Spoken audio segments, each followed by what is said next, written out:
Dear Herr Stiefel, Moritz, I've spent the entire day thinking about your note. Truly it touched me. It did that you'd think of me as a friend. Of course, I was saddened to hear that your exams came off rather less well than you'd hoped, and that you will not be promoted come fall.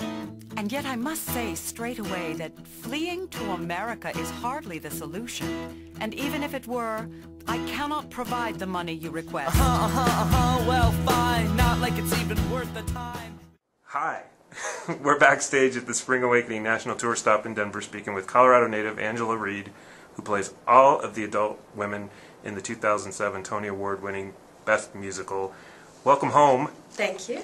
You are not just somebody who has Colorado in their roots. You're Colorado through and through. Yeah, I grew up in Parker, and I went to Ponderosa High School, and I went to CU in Boulder, did the Colorado Shakespeare Festival a couple of summers. Who are some of the people that you acted with at Ponderosa High School? Because I have a feeling we know some of them. Danny Herron was in the national tour of The Producers. We were in Greece together in high school, the acclaimed production.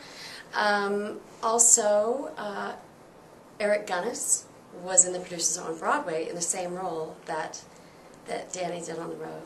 Well, it's Sally Smith, because she really changed a lot of people's lives. Yeah.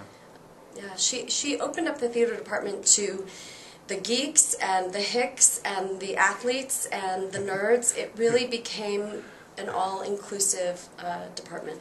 Was she Glee before there was Glee? Oh yeah, yeah, but nothing like Jane, unfortunately. Pick a role from the Shakespeare Festival that you played that you remember fondly. I think I remember fondly playing Portia in Julius Caesar, because opening night, I remember I turned 21. On opening night? On opening night, and I was so excited to get that part, and I was also that summer playing the Duchess of York, right, who's the oldest female character, I think, that summer.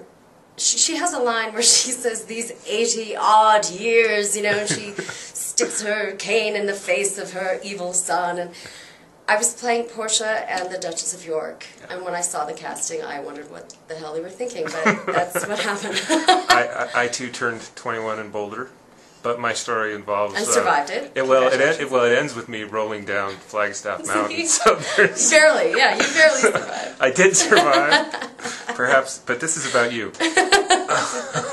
You made a really triumphant return in 2006. You were the star of After Ashley at the Denver Center Theater Company. Well, I was the title character. Well, you were the star for the first act. Yeah, for the first half hour of a 2.5-hour play, I think, which is what's so great about that role. Yeah. It's such a fun role, and then you go backstage and you organize your wedding photo album, which is what I did for the entire run. Yeah, it was a really fun experience, and I had wanted to work at the Denver Center forever. Yeah, that brings us to Spring Awakening. Tell us about how you fit into the whole paradigm.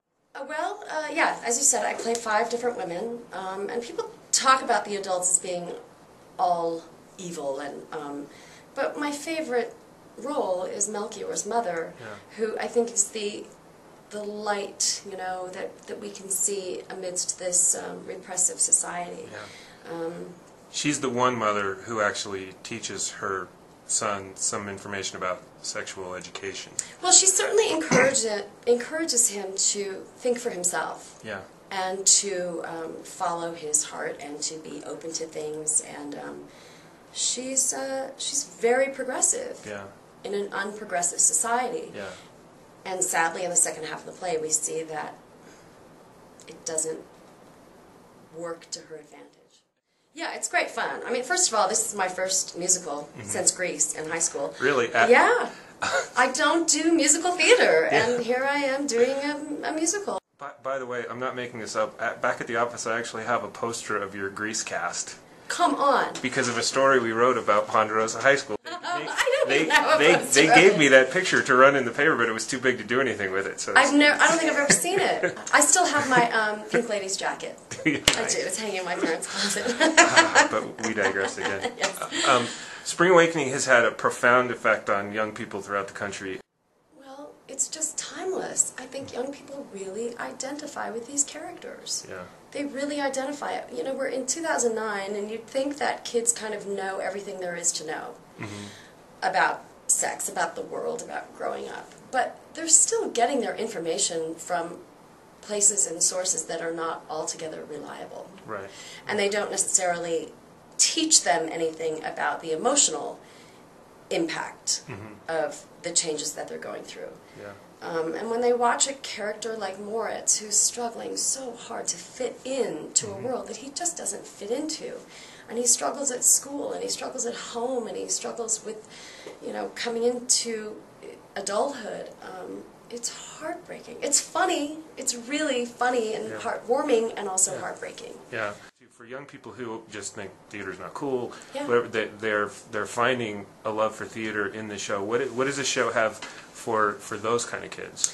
Well, the music, first of all, I think is it's, you know, indie rock. It's edgy. It's fun. It's not classical musical theater. Yeah. So for kids who just don't find that kind of music interesting, this is a whole other world.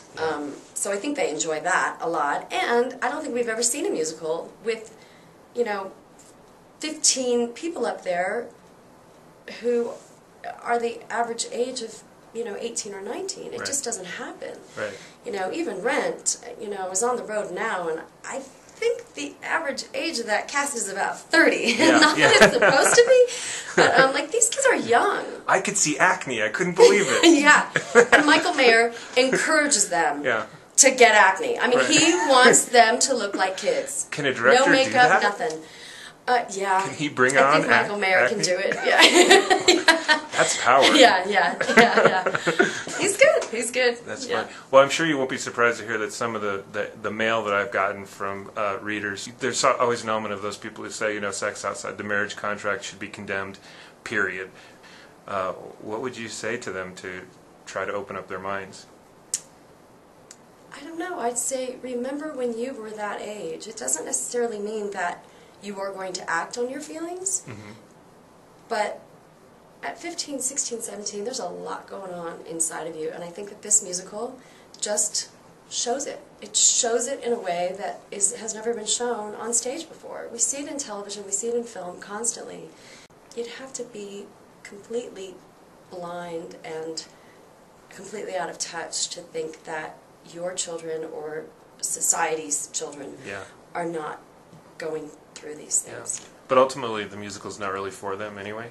It's for those young people whose lives are being changed by the experience. It is. I mean, I find it incredibly gratifying when I talk to older people, my age and older, who see it and love it. Do you mean there's hope for the older generation? Oh, I hope so. I think so. Should you like, I am ready to write your parents. I will try to convince them that no one could have worked harder last semester, and also that too rigorous a condemnation of your current misfortune could have the gravest possible effect. You wanna laugh at